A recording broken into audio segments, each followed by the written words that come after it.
مریم علیہ السلام کو جب اللہ رب العالمین یہ اعزاز دیتے ہیں نساء العالمین کا، تو اللہ رب العالمین یہ ایک عورت کو اعزاز دے رہے ہوتے ہیں، یہ ایک عورت کی عظمت بیان کر رہے ہوتے ہیں۔ اللہ رب العالمین بات کرتے ہیں، جب اللہ رب العالمین کے احکامات عورتوں کے لیے آتے ہیں تو اللہ رب العالمین آل عمران سے آگے ہمیں لے کے جاتے ہیں سورہ نساء کے اوپر، اور سورہ نساء جو ہے اللہ رب العالمین نے پورے احکامات اللہ رب العالمین نے لکھ دیے ہیں عورتوں کے، کہ ہم لوگوں کو اس دنیا میں رہ کر کے عورتوں کے ساتھ کس طریقے سے رہنا ہے، اللہ کے کیا احکامات ہیں، ان کے کیا رائٹس ہیں۔ تو قرآن جب بڑھتا ہے اس طرح، جب چوتھے پارے میں آتا ہے اور چوتھے پارے میں آتا ہے تو وہاں سے پھر سورہ نساء شروع ہوتی ہے اور اللہ رب العالمین کے احکامات اترنا شروع ہو جاتے ہیں، عورتوں کی سوشل ویلفیئر کے لیے عورتوں کے قانون اترنا شروع ہو جاتے ہیں ہمارے اوپر، کہ اگر ہم مسلمان اپنے آپ کو کہتے ہیں اور ہم کہتے ہیں کہ ہم اس دین کے اوپر ایمان لائیں اور اللہ رب العالمین نے غیب پر ایمان لے کر کے آئے ہیں، اور جب ہم اللہ رب العالمین نے غیب کے اوپر ایمان لے کر کے آئے ہیں تو ہمیں اس کے قانون کے اوپر چلنا ہے، جو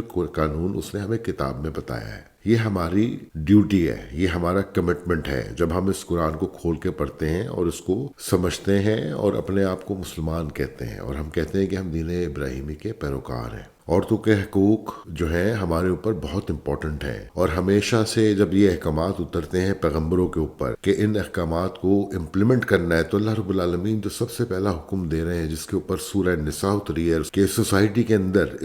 کے اندر جو عورتوں کے ساتھ ہو رہا ہے اس کو فکس کرنا ہے، تم نے، یہ تمہاری جاب ہے، تم نے اللہ کے احکامات کو لے کر جانا ہے اور اپنی امت کو بتانا ہے کہ اس طریقے سے عورتوں کے ساتھ رہنا ہے جس طریقے سے سورہ نساء میں بیان کیا گیا ہے، کہ یہ رائٹس ہیں آپ کے، آپ کتنی شادیاں کر سکتے ہیں اور کس کنڈیشنز میں کر سکتے ہیں آپ، کہ آپ انصاف کر پائیں گے کہ نہیں کر پائیں گے۔ آپ کو اجازت دے دی گئی ہے کہ آپ نے ان کے ساتھ کیا کرنا ہے جب آپ ان کے ساتھ رہ رہے ہیں۔ تو یہ اللہ رب العالمین سب سے پہلے جو رائٹس ہمارے اوپر اتارتے ہیں وہ عورتوں کے اوپر اتارتے ہیں، اور سورہ نساء اور سورہ آل عمران دو بہت بڑی بڑی صورتیں ہیں، اور اللہ رب العالمین پھر آل عمران کے اندر ہمیں انٹروڈکشن دیتے ہیں زکریا علیہ السلام کا۔ زکریا علیہ السلام کفیل ہوتے ہیں وہ مریم علیہ السلام کے، تو جب وہ ان کی عبادت گاہ میں جاتے ہیں تو وہ اللہ رب العالمین کا دیا ہوا رزق وہاں دیکھتے ہیں، تو جب وہ واپس جاتے ہیں اپنے گھر تو اللہ رب العالمین سے وہ دعا کرتے ہیں کہ یا رب العالمین مجھے اپنی طرف سے ایک فرزند عطا فرما، ان کی دعا ہوتی ہے یا رب العالمین کو۔ تو یہ دوسرا انٹروڈکشن دیتے ہیں ایک پیغمبر کا اللہ رب العالمین، جو کہ عمر کے اس حصے میں پہنچ چکا ہے کہ وہ کوئی بچہ پیدا کرنے کے قابل نہیں ہے، اور اللہ رب العالمین جو ہے ان کو بشارت دیتے ہیں سبحان اللہ یحییٰ علیہ السلام کی، اور اللہ رب العالمین ان کو کہتے ہیں کہ یحییٰ کا نام بھی وہ اللہ رب العالمین ان کو دیتے ہیں کہ ایسا نام پورے کل کائنات میں کسی کو نہیں دیا گیا ہے، اور اللہ رب العالمین یحییٰ کی بشارت دے کے یحییٰ علیہ السلام کی پیدائش کرتے ہیں، اور پیدائش کرتے ہیں ایک انسان کے گھر پہ جو کہ بوڑھا ہو چکا ہے۔ اب وہ پرورش کرے گا ایک پیغمبر کی، اس کو تربیت دے گا جو وہ پیغمبروں سے سیکھتا ہوا آیا ہے، اپنے اس کو تیار کرے گا، کیونکہ جب وہ آتا ہے مریم کے پاس، عمران کے خاندان میں وہ دیکھ رہا ہوتا ہے کہ کوئی پیغمبر نہیں آ رہا ہے ان کے بعد، کیونکہ وہ خود بانجھ ہیں، وہ خود بوڑھے ہو چکے ہیں، تو وہ خواہش کرتے ہیں کہ اب مریم پیدا ہو گئی ہیں اب تو عمران کے گھر کے اندر، تو اگلا پیغمبر کون ہوگا جو اللہ کے نام کو لے کر کے چلے گا؟ تو وہ اللہ رب العالمین سے دعا کرتے ہیں، اور اللہ رب العالمین سے دعا کے بعد یحییٰ علیہ السلام کی آمد ہوتی ہے۔ یحییٰ علیہ السلام کی آمد کے بعد مریم علیہ السلام کی، عیسیٰ علیہ السلام کی آمد ہوتی ہے، اور اس طریقے سے ہمارا یہ جو دین ہے سبحان اللہ اللہ میاں لے کر کے چلتے ہیں۔ تو اللہ رب العالمین کے جو احکامات ہیں وہ کبھی بھی ہم پر نہیں بدلتے ہیں، اللہ رب العالمین کے جو لاز ہیں وہ بہت سمپل ہیں، اور ہمیں صرف ان کی صرف پیروی کرنی ہے۔ اور جب زکریا علیہ السلام بڑھاپے میں باپ بنتے ہوں گے تو آپ سوچیں، اس زمانے کو لگا کر کے سوچیں کہ اگر ایک بوڑھے آدمی کے گھر میں ایک بچہ پیدا ہو جائے تو وہ کس طریقے سے اس کو مینج کرے گا، کیسے پاسبل ہے اس کو مینج کرنا ان دونوں میاں بیوی کے لیے ان حالات میں۔ سوسائٹی بالکل وہی ہے، ہر چیز ان کے لیے بالکل ویسی ہی تکلیفیں ہیں جیسے ہماری تکلیفیں ہیں یہاں پہ۔ عورتوں کے ساتھ جو اس زمانے میں ہوتا تھا، جب اللہ تعالیٰ حکم دے رہے ہیں رسول اللہ صلی اللہ علیہ وسلم کو، تیسرے پارے سے لے کر کے چوتھے پارے میں لے کر کے اللہ رب العالمین سورہ نساء تک لے کے جاتے ہیں، اور سب سے پہلی رائٹ جو وہ دے رہے ہیں وہ عورتوں کو دے رہے ہیں اس سوسائٹی میں، کیونکہ اس سوسائٹی میں ان کے ساتھ زیادتیاں ہو رہی ہیں، اور اس سوسائٹی میں بھی یہی ہو رہا ہے۔ جانتے ہیں ہماری بہنیں بھی ہیں اور ہمارے جو ہے بھابیاں بھی ہیں، اور ہم سب کچھ ہم اسی سوسائٹی میں رہ رہے ہیں۔ ہر فیملی کا جو فیبرک ہے وہ ایک ہی جیسا ہے، آپ کسی بھی فیملی کو اٹھا لیں، سب کی تکلیفیں ملتی جلتی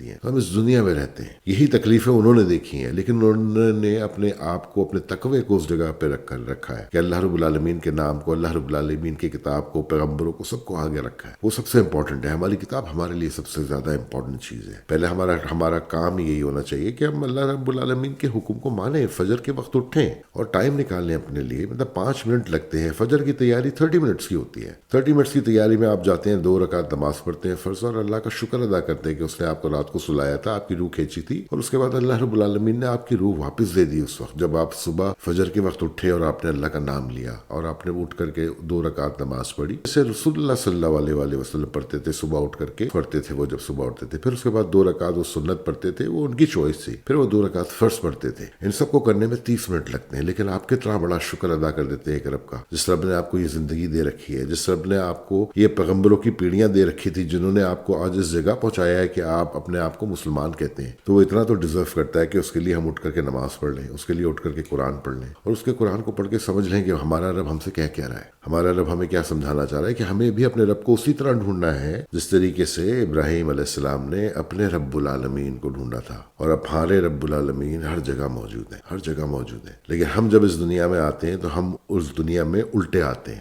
اور ہم الٹے آتے ہیں تو ہم یہ بھول جاتے ہیں کہ ہمیں چیزیں الٹی دیکھنی چاہیے. ہم سیدھی کیوں دیکھنا چاہتے ہیں؟ تو جب ہمیں پتہ ہے کہ یہ دنیا ختم ہو جائے گی تو ہم اس کو سیدھا دیکھنا چاہتے ہیں. ہمیں پتہ ہے ختم ہو جائے گی, ہمیں پتہ ہے ہم جو پیسہ جمع کر رہے ہیں وہ کس کے پاس جائے گا, کہاں جائے گا, کون ملینئر تھا, کون بلینئر تھا, یہ کہاں سے کہاں پہنچے گی کہانی ہمیں کیا پتہ ہے. کتنا بھی بڑا ملینئر اس دنیا میں آ گیا ہے, آگے جا کر کے اس کا نام لینے والا ہوگا, مشکل ہے کہ کوئی نام لینے والا ہو. اس طرح بہت سارے آ کے چلے گئے, کسی کا نام یہاں نہیں رہتا. تو پاک پروردگار کی یہ شان ہے کہ اس نے ہمیں یہ ایجوکیٹ کیا ہے اس قرآن کے اندر کہ ہمارا دین کیا ہے, اور وہ پاروں کی اسی طریقے سے ترتیب دے کر چلتا ہے, اور آگے جا کر کے سورہ نساء تک پہنچتے ہیں رب العالمین, اور پھر سورہ نساء آگے کنٹینیو کرتی ہے.